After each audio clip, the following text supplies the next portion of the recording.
A TV Serra trabalha diariamente para levar até você muita informação, reportagens e entrevistas diariamente. A gente quer te mostrar o que acontece em Farroupilha.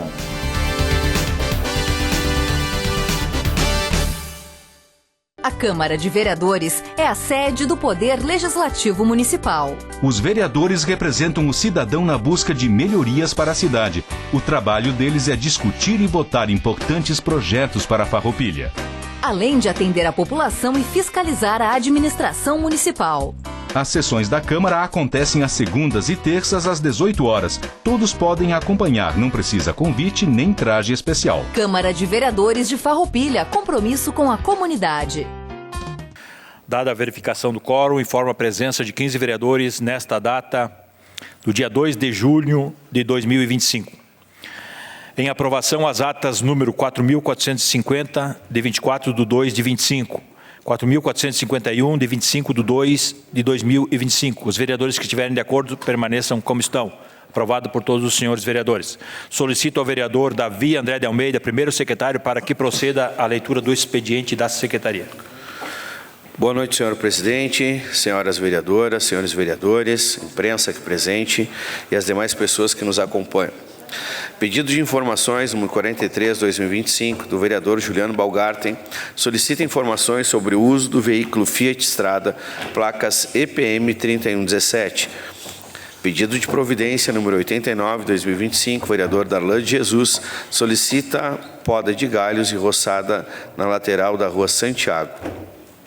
Ofício 13/2025, Conselho Municipal de Desenvolvimento Rural, indicando o senhor Marcelo Somacal para receber o certificado agricultor destaque. Recebemos do Executivo respostas aos pedidos de informações, número 34/35/2025. Convite para a 4ª Conferência Municipal dos Direitos da Pessoa Idosa, dia 5 de junho, às 13 às 17 horas, no Centro de Convivência São José. Seria isso, senhor presidente. Obrigado, vereador Davi. Quero saudar aqui o Damati, Casca, bom tê-lo aqui. Também desejar as boas-vindas ao Aleferson. E eu saúdo também a todos que nos acompanham através da TV Serra. Passamos ao espaço destinado ao grande expediente. Convido o Partido Socialista Brasileiro para que faça uso da tribuna. Fará uso da tribuna o vereador Roque Cervenini. Senhor presidente, senhores vereadores, saudar aqui o Aleferson e desejar boas-vindas a esta casa, saudar aí os demais presentes, o Casca e também o Leandro aí da TV. Inicialmente eu gostaria de parabenizar o Executivo Municipal pela campanha da vacina da gripe, que tem demonstrado bastante empenho nesse sentido. E eu gostaria, antes de falar aqui de licenciamento ambiental, eu gostaria de fazer referência aqui a uma ação do governo que foi no dia 6 de janeiro de 2025, que foi o lançamento do início de obras da Rua Mussum. Ocuparam a palavra nesta casa a vereadora Eleonora, vereador Davi, vereador Argide e vereador Darlan, manifestando-se elogiosamente a essa ação do governo, que eu achei importante. Só gostaria de saber como está as obras da Rua Mussum, se alguém pudesse nos trazer essas informações passados 5 meses. E, senhor presidente, uma outra questão que eu quero comentar aqui é quanto ao funcionamento da casa. O senhor sabe que eu não sou de ficar chorando pelos cantos e nem tampouco ocupando o meu mandato para coisas pequenas. Mas eu creio que é fundamental que as bancadas tenham o mínimo de estrutura. A bancada do PSB está 15 dias sem computador.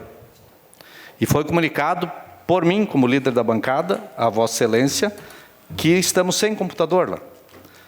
Não veio sequer um técnico para perguntar se precisavam de alguma coisa lá. Nada, nada, nada, nada, nada.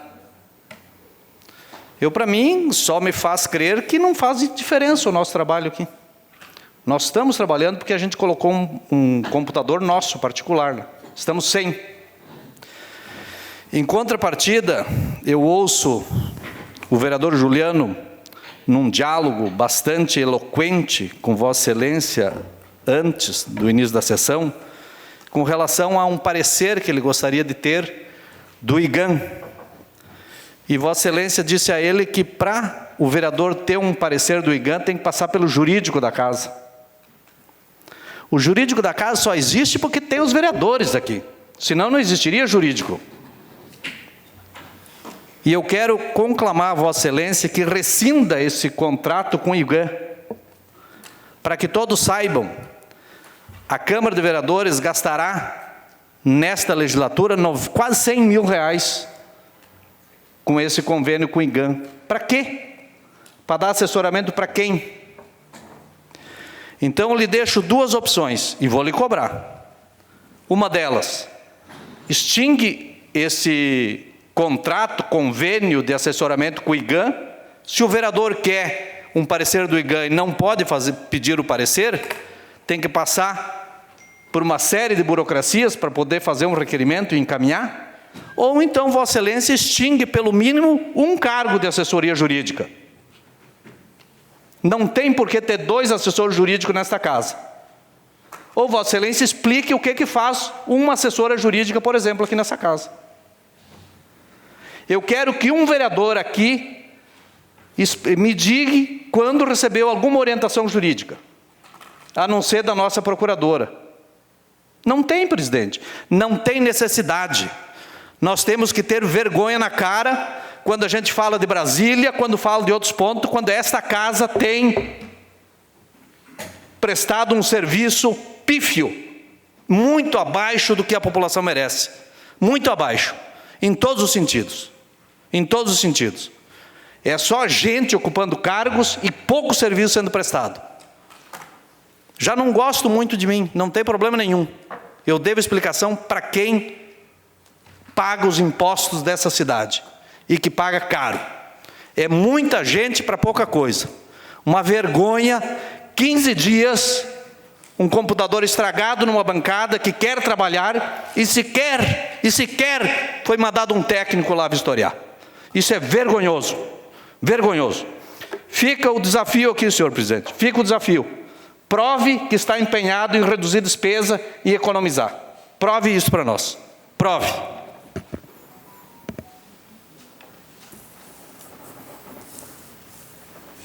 Eu quero agora falar aqui de um projeto de lei que foi aprovado no Senado e que eu considero um projeto bastante importante, porque ele dialoga especialmente com os municípios, que é a nova lei de licenciamento ambiental. E eu quero fazer aqui uma referência, porque ela sai de 3 tipos de licenças e vai para 6 tipos de licenças. Nós tínhamos a licença provisória, a licença de implantação e a licença de operação. Com essa lei aprovada agora no Senado, nós temos a licença por adesão e compromisso, nós temos a licença única e nós temos a licença especial. A LAC, que é a licença por adesão e compromisso, ela trata de licenciamentos para baixo e médio impacto.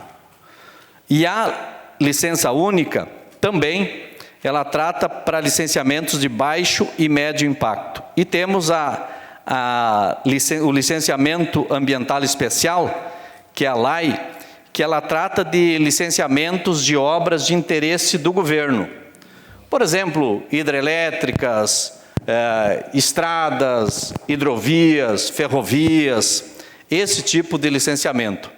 Então, nós fazendo aqui um comparativo, por exemplo, na questão do licenciamento ambiental para a agricultura familiar e pequeno produtor, nós temos que na legislação anterior, por exemplo, tínhamos diversas normas federais, estaduais e municipais sem uniformidade. Agora, essa nova lei, ela traz normas gerais unificadas e claras para todo o país. Quanto ao tratamento do pequeno agricultor, não havia diferenciação e eram todos submetidos às regras rígidas e complexas. Agora, nessa nova lei, existe um procedimento simplificado, específico para pequenos e médio produtor. A licença por adesão, que é a licença que eu comentei anteriormente, e que não havia previsão, e agora ela foi criada para facilitar o licenciamento de atividades de baixo e médio impacto, ela significa dizer que o empreendedor que for compreendido de baixo e pequeno potencial poluidor, ele pode, fazer uma autodeclaração, é uma adesão de compromisso. Ele não precisa necessariamente ir lá e pedir uma licença, mas ele pode fazer uma autodeclaração. E tem uma licença com validade de mínimo de 5 anos e máximo de 10 anos. Isso aí facilita bastante para quem quer empreender. Outra questão, isenção do licenciamento para agricultura familiar. Na lei atual que vigora, existiam e existe poucas isenções e critérios poucos claros. Na nova lei, haverá isenção para atividades agropecuárias em áreas regularizadas sem desmatamento. Quanto à questão do prazo para licenciamento, isso é muito importante, porque hoje não existe um prazo, você vai lá e pede uma licença, não tem um prazo para que eles informam quando que vão permitir o teu licenciamento. Simplesmente não há um prazo para isso. A nova lei, ela traz prazos definidos para que tenha um parecer sobre o teu pedido de licenciamento. Na questão da renovação das licenças, atualmente elas são renovações automáticas, sem critérios claros, e o processo é muito burocrático. A nova lei, ela traz uma renovação facilitada, condicionada ao cumprimento das regras e ao relatório de condicionantes. Quanto à questão da segurança jurídica para o produtor, há nessa lei atual instabilidades e riscos por interpretações diversas. Nessa nova, há uma maior segurança com regras objetivas e limites claros. Quanto à questão da responsabilidade administrativa e penal, nessa atual ela é ampla, incluindo condutas culposas. Na nova lei, o foco é na responsabilização apenas do dolo, intenção comprovada. Então, se não houve o dolo, tudo bem, mas se houver o dolo, daí sim há necessidade de penalidades. E por aí vai, nós temos aqui uma série de questões que mudam. Nós precisamos entender que esta lei não é toda ela uma lei que traz benefícios, tem sim os seus pontos negativos. Ela é uma lei que está sendo discutida desde 2004, há ali mais de 50 emendas que foram apresentadas, e agora o Senado Federal fez muitas mudanças, e ela é originária da Câmara dos Deputados, e em razão de ela ter necessidade de aprovação no Senado também, e o Senado ter feito diversas mudanças, ela volta para a Câmara dos Deputados para ser aprovada na Câmara dos Deputados. Daí ela vai para a sanção do presidente, que pode vetar em todo ou em partes, e depois disso ela pode, então, deverá ir para o plenário do Congresso, e não mais só da Câmara, para apreciar o veto, que poderá manter ou derrubar. Então, eu acho que é uma lei que ainda vai dar muito debate. Eu creio que nós aqui da Câmara de Vereadores temos pautado os assuntos importantes nesta casa e devemos continuar pautando esses assuntos importantes, como bem, por exemplo, a questão da água, bem comandado aqui pelo vereador Davi e pelo presidente da casa, aqui que comandam essas ações.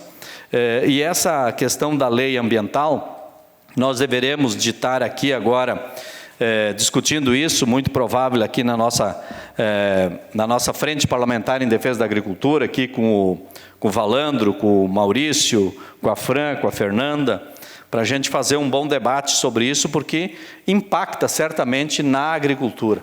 Não há dúvida quanto a isso, que a agricultura será impactada, como sempre foi, e essa lei não será diferente. Só que eu acho, ao meu ver, pela análise que fiz, ainda que de forma superficial, ela traz muitos benefícios. É bem verdade que todo benefício que vai trazer para o licenciando, para aquele que precisa licenciar uma área, todo benefício que traz a ele, traz, por outro lado, um cuidado, para o ente público, porque o benefício pode daqui a pouco estar incorrendo em algum crime ambiental. Então tem que estar sempre de olho, mas a gente quer que seja desburocratizado, facilitado, para que principalmente o agricultor da pequena propriedade, da agricultura familiar, tenha os seus pleitos atendidos e facilitado, e que a gente possa ter regras diferentes, porque o Brasil é muito grande e a produção agrícola no país, ela é muito diferente de um local e outro. Tem lá o local que produz milho, arroz, mandioca, batata, tem o local que tem a grande produção de soja, de sorgo, de milho, e tem a nossa região aqui que é a produção basicamente de uvas. Então há agriculturas bastante diferentes de uma parte e de outra do país. Nós vamos continuar estudando essa lei para que depois nós possamos fazer o grande debate quando ela for aprovada. Era isso, senhor presidente, muito obrigado. Obrigado, vereador. Convido o Partido União Brasil para que faça uso da tribuna. Fará uso da tribuna a vereadora Fernanda Corrêa. Boa noite, presidente, colegas vereadoras, colegas vereadores, a todos aqui presentes, a imprensa e os que nos acompanham pela internet. Hoje, na verdade, eu vou utilizar a tribuna para falar sobre alguns pedidos de informação que eu solicitei e outros assuntos.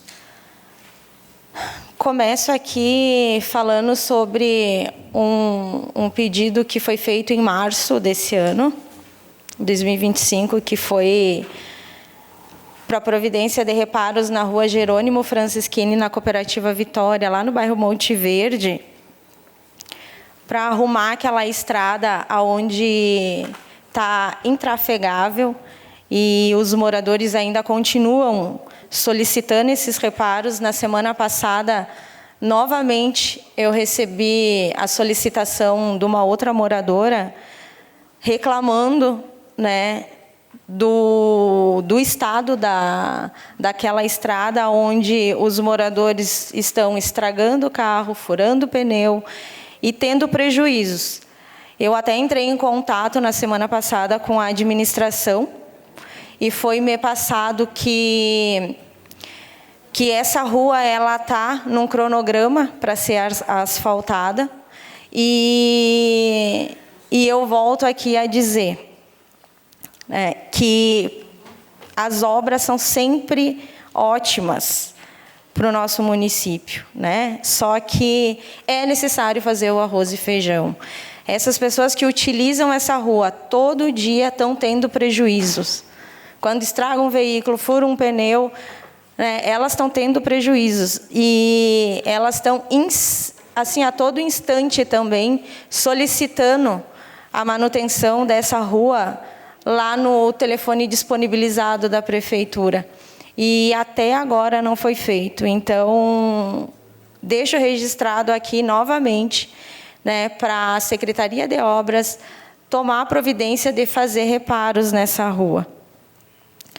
Outro assunto que eu vou relatar aqui é de uma demanda que na semana passada eu tive visitando uma família que nos acionou,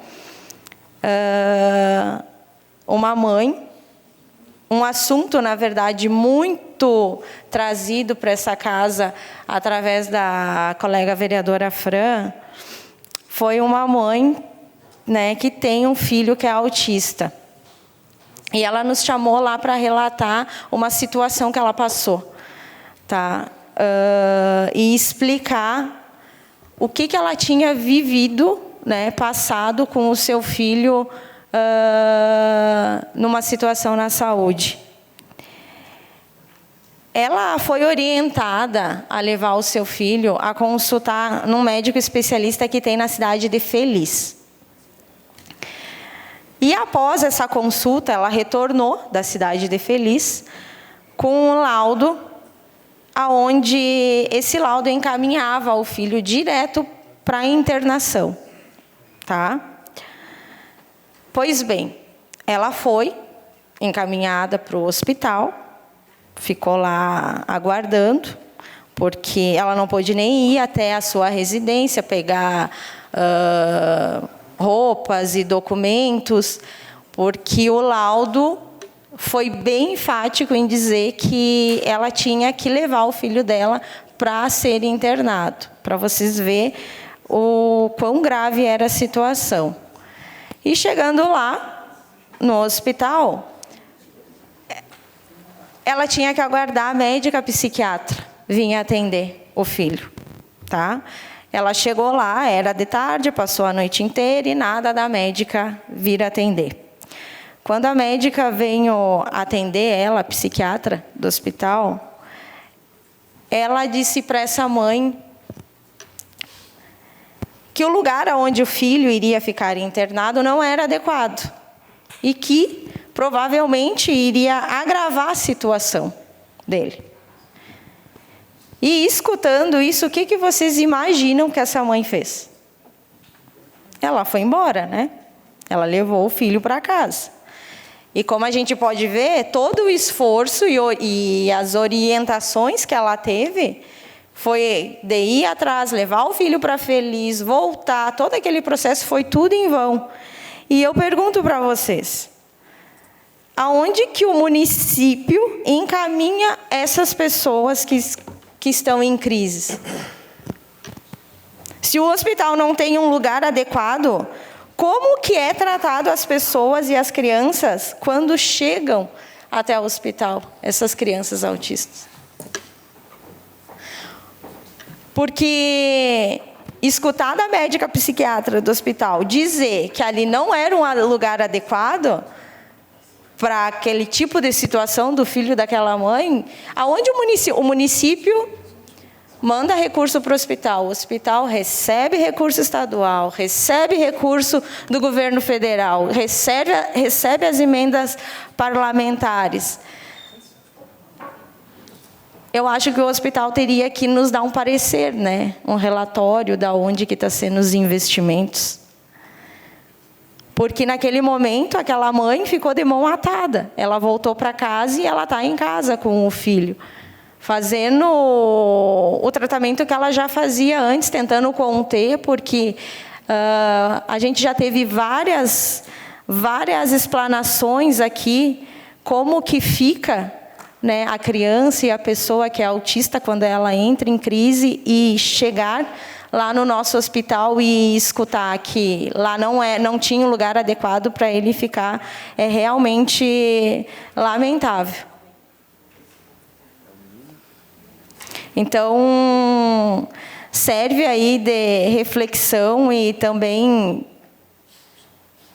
do município cobrar, né, os valores que são investidos lá. E, por último, outro assunto que eu quero trazer aqui foi um assunto que nos chegou ontem à noite. Um empresário me fez uma cobrança perguntando se aqui no Largo Carlos Fetter tinha virado camping. E eu vou dizer para vocês por quê. Ele disse que ali, bem do lado do palco, aqui atrás, tem um ônibus que está ali desde dezembro do ano passado. Um motorhome, para ser mais direto. E como o nosso papel, né, é fiscalizar, depois que eu saí da igreja que eu estava, eu passei ali para ver, realmente tem um motorhome ali. Hoje de manhã, passei novamente, e nós filmamos, né, Heber? Eu peço para o Rose passar até a filmagem aqui, por gentileza, no telão. Estava ali aquele motorhome estacionado, tá? E se vocês forem ver, aparentemente ali aparece a instalação de água, também tem instalação de luz. E eu digo para vocês, por que esse veículo não foi fiscalizado ainda?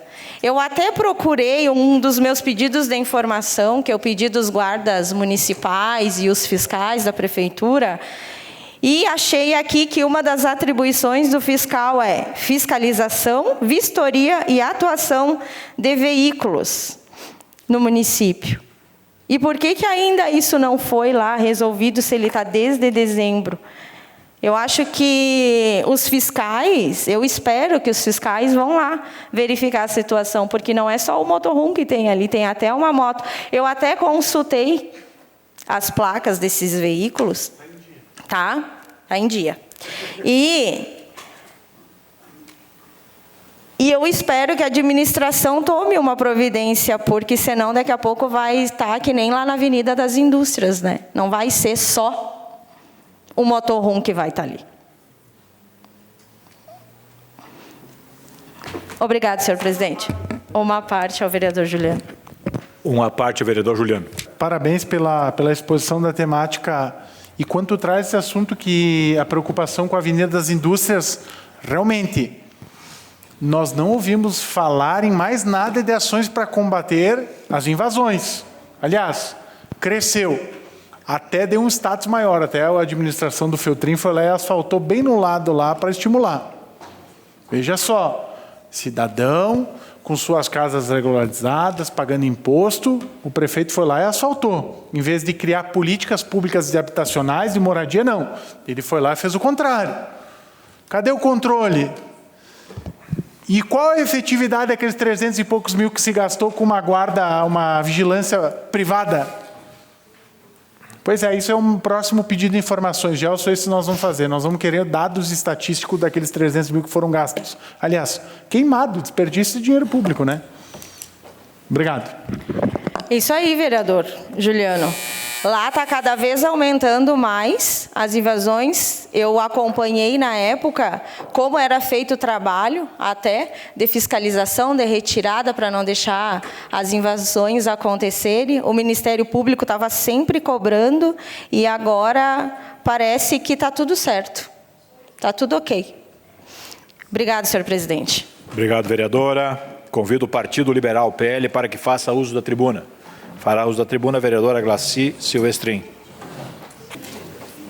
Boa noite, presidente, colegas vereadoras, colegas vereadores.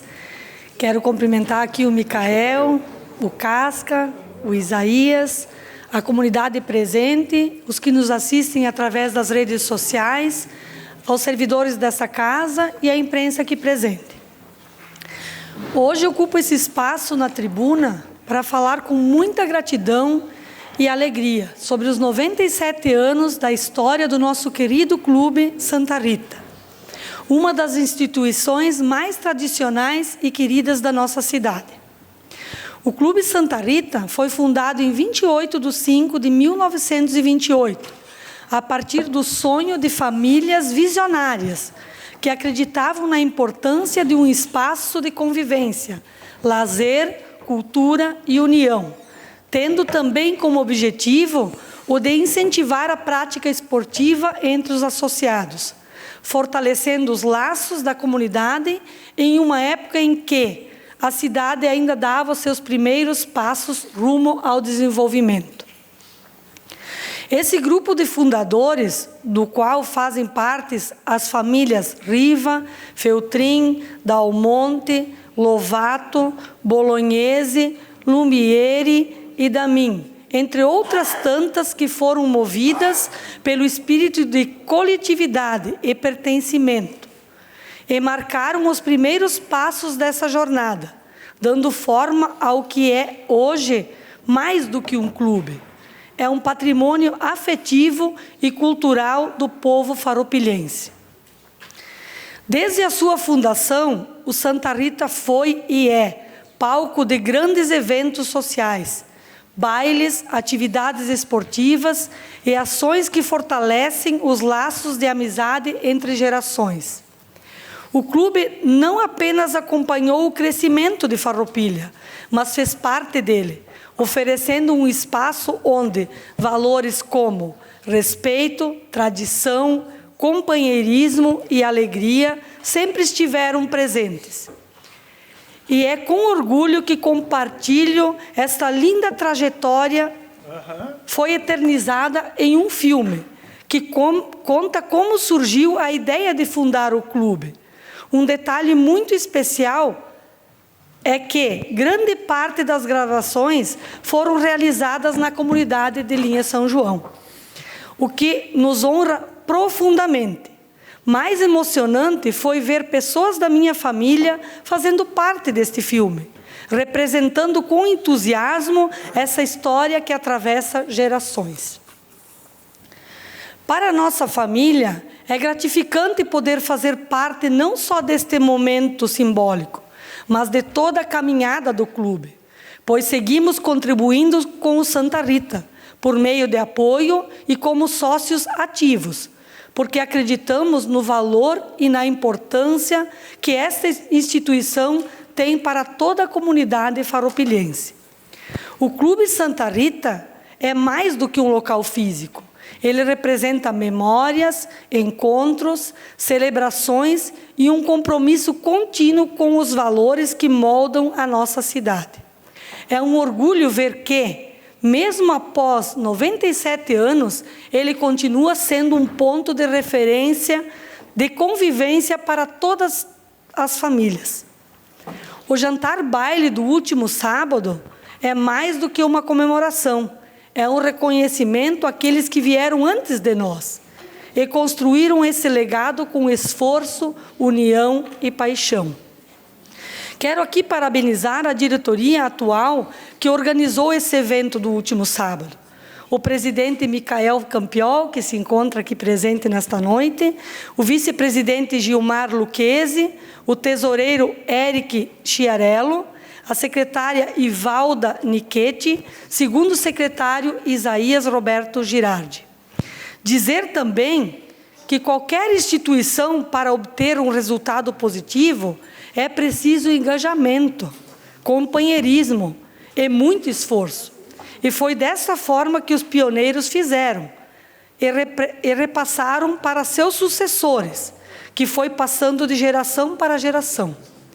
Graças a esses visionários, temos o clube com uma sede campestre, um lugar fantástico, que proporciona aos seus sócios ótimos momentos de lazer, tendo uma excelente infraestrutura, com piscinas, campos de futebol e quiosques muito bem equipados, para uma ótima estadia.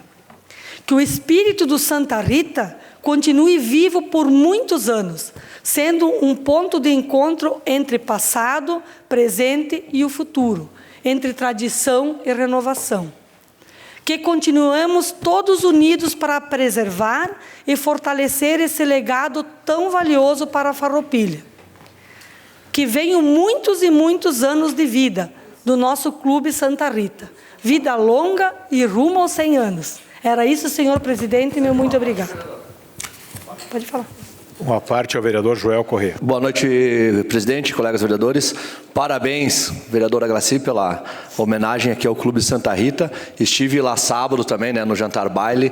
O jantar estava muito bom, tudo muito bonito, muito bem organizado. Então, gostaria de parabenizar aqui o Campiol, o Isaías, o Casca e a toda a diretoria pelo trabalho que vocês vêm fazendo e pelos 97 anos do clube. Eu tenho uma história aí com o clube também já de alguns anos, Casca?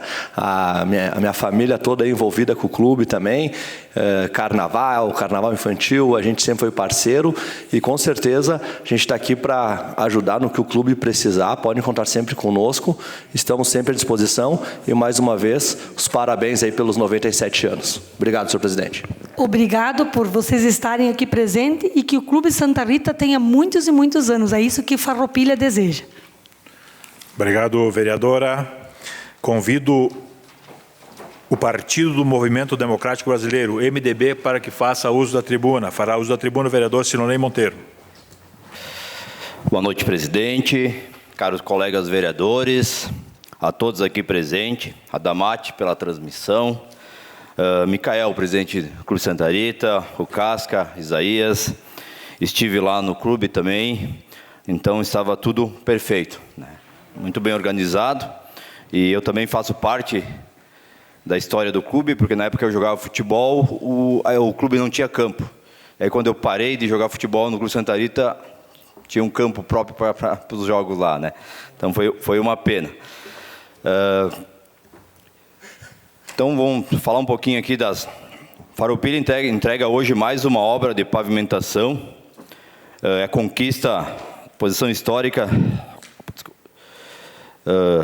Farroupilha realizou na manhã dessa segunda-feira entrega oficial das obras de pavimentação asfáltica na rua Paulo Tartarotti, no bairro Farapos, onde estivemos presente juntamente com o presidente desta casa, Jorge Sense. A obra integra um programa de caminhos do interior que viabiliza o asfaltamento por meio de uma parceria entre o poder público e a comunidade que contempla não apenas a pavimentação, mas também a melhorias de drenagem, sinalização horizontal e vertical.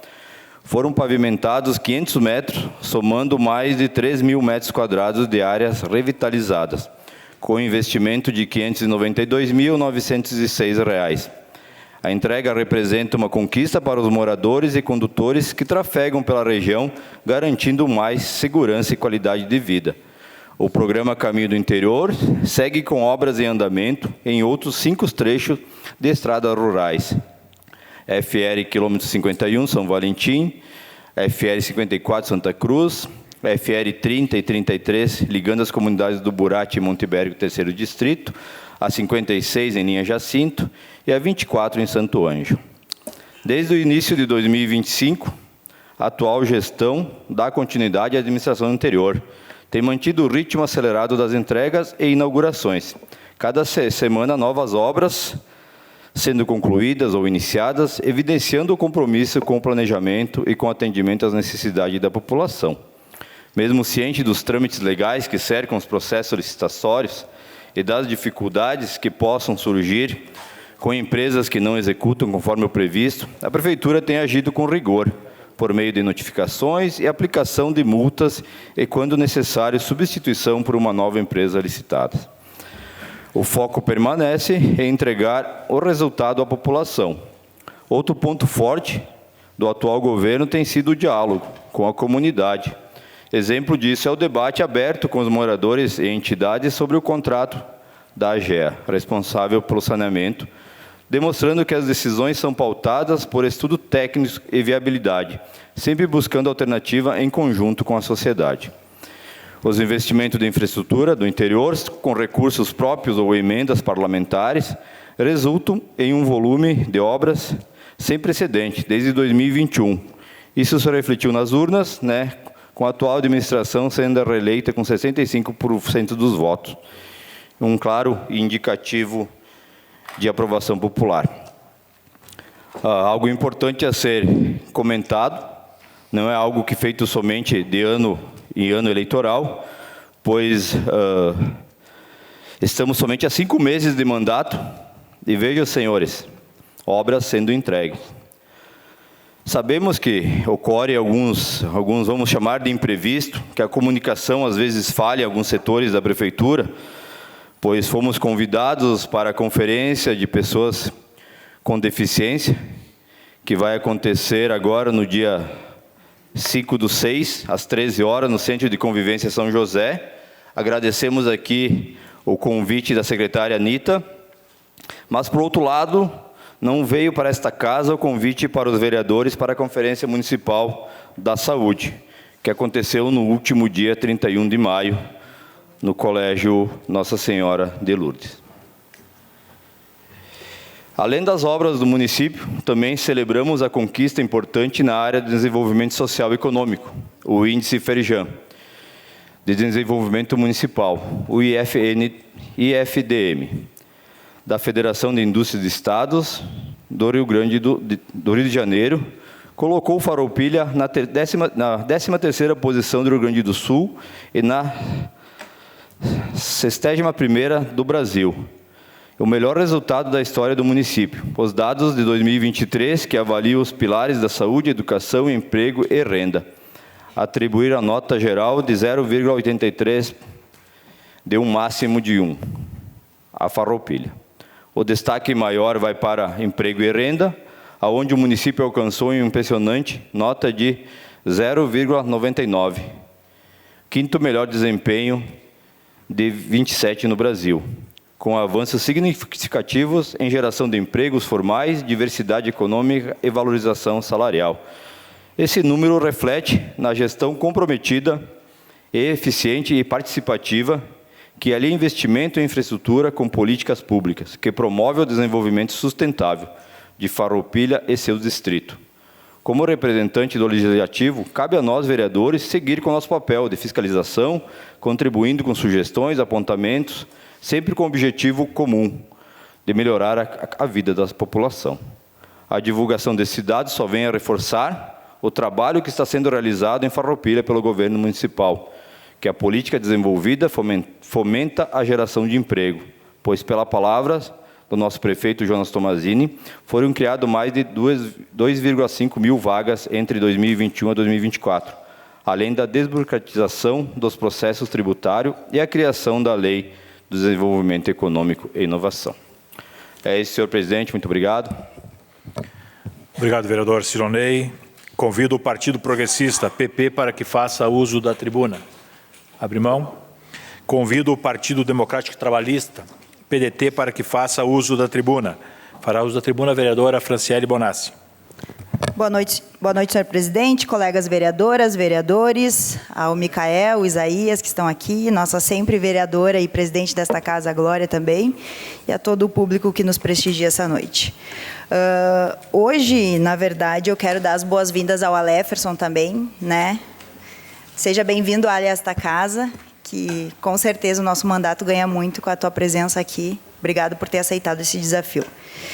E hoje eu quero falar sobre visibilidade. E por que isso, né? O Censo Escolar de 2024 atestou uma realidade que nós estamos vendo dia após dia nas escolas. O aumento no número de matrícula das pessoas que estão no espectro autista. Passando de 636.202 em 2023 para 918.877 em 2024. Um crescimento de 44,4% em apenas um ano. Esses dados exigem nossa atenção e ação imediata. A inclusão de crianças e jovens com deficiência e transtornos do espectro autista em nosso sistema educacional é uma realidade e uma urgência. Eu tenho falado nesse assunto nesta casa desde o primeiro dia do nosso mandato e da nossa preocupação, o quanto a gente realmente entende que precisa falar sobre isso. E quando a gente fala desse total de matrículas, né, na educação inclusiva em todo o Brasil, de pessoas que estão no espectro, enfim, e não só isso, mas também de pessoas com deficiência, a gente vê que atingiu 2 milhões em 2024, mais que o dobro dos 930 mil registrados em 2015.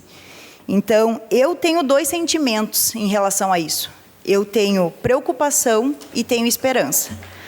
Porque quando a gente vê que está aumentando, a gente entende que realmente é isso que a gente queria quando fez uma lei, né, de inclusão, uma lei federal, para colocar realmente essas pessoas para socializar, para estarem em sociedade.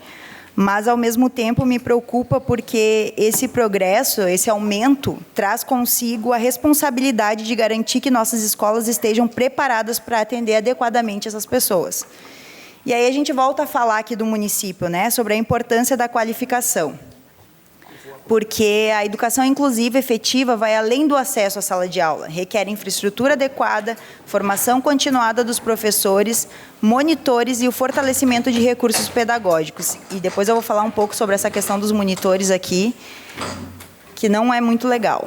Então, sobre os dados do Anuário Brasileiro de Educação Básica de 2024, indicam que 27% das escolas públicas possuem salas de recurso multifuncionais, que são as salas de AE, né, de atendimento educacional especializado. E 51% têm banheiros adaptados para alunos com deficiência. Então, mostra que não são todas, que ainda é uma realidade muito diferente e muito trabalhosa, né, para a gente conseguir chegar ao ideal. Essas lacunas evidenciam a necessidade urgente de investimento em acessibilidade e capacitação. E o que me chama a atenção é que hoje a gente não tem no município ainda um número de quantas pessoas com deficiência a gente tem no município. A gente não tem. O número correto, o claro, o concreto, aquele que diz assim, ó, temos tantas pessoas no espectro autista.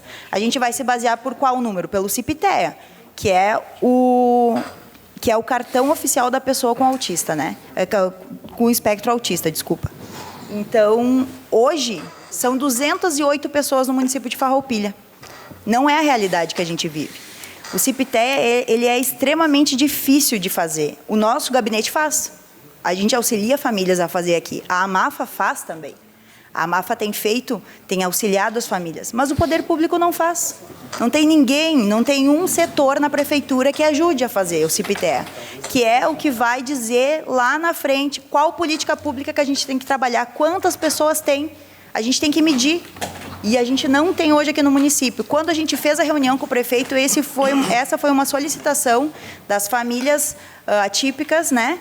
E a gente ainda não teve nenhum retorno sobre isso, se realmente vai ser feito, qual que vai ser os encaminhamentos em relação àquela reunião também e das solicitações que a gente pediu.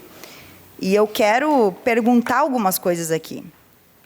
Onde estão esses dados?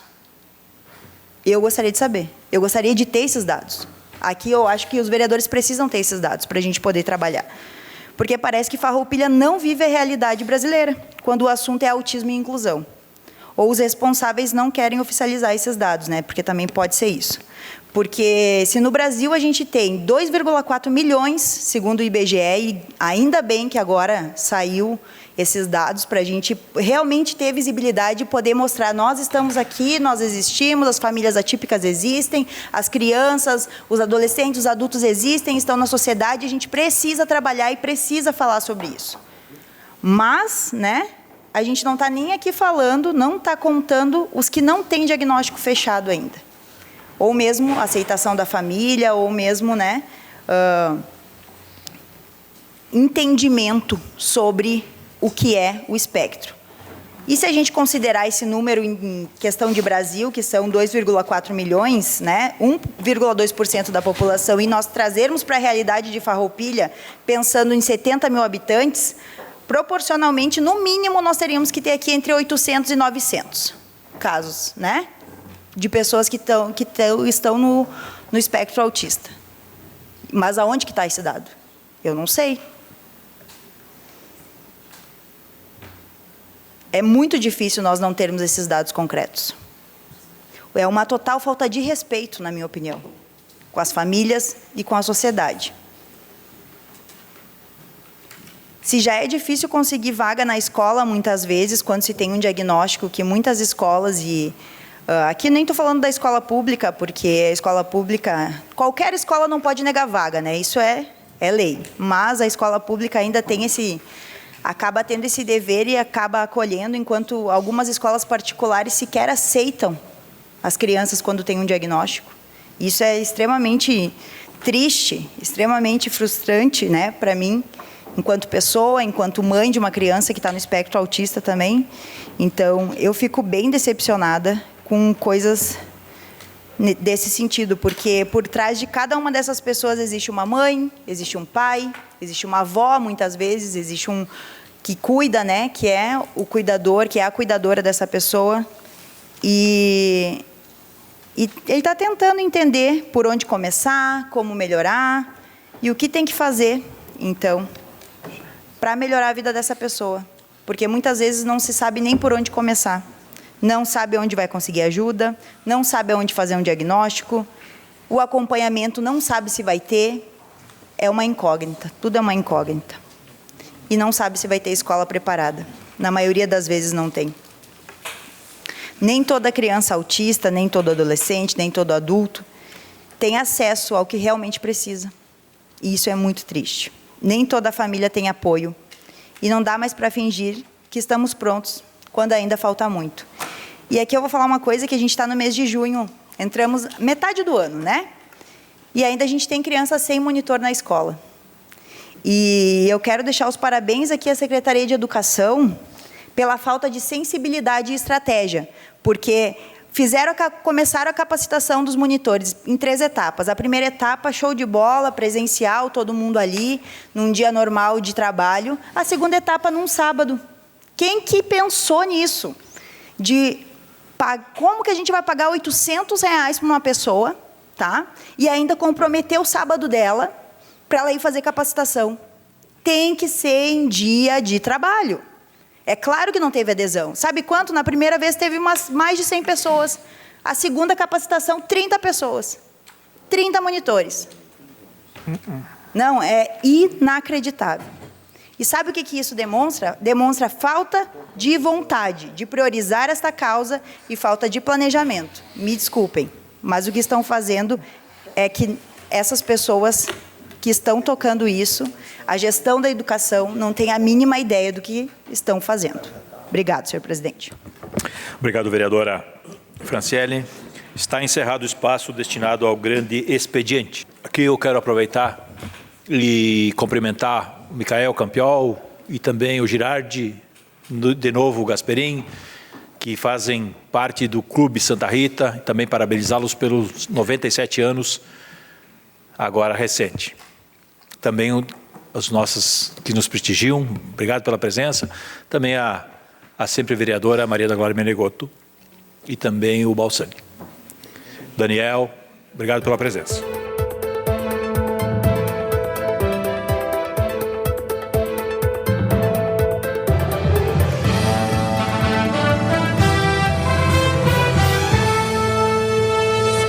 A Câmara de Vereadores é a sede do Poder Legislativo Municipal. Os vereadores representam o cidadão na busca de melhorias para a cidade. O trabalho deles é discutir e votar importantes projetos para a Farroupilha. Além de atender a população e fiscalizar a administração municipal.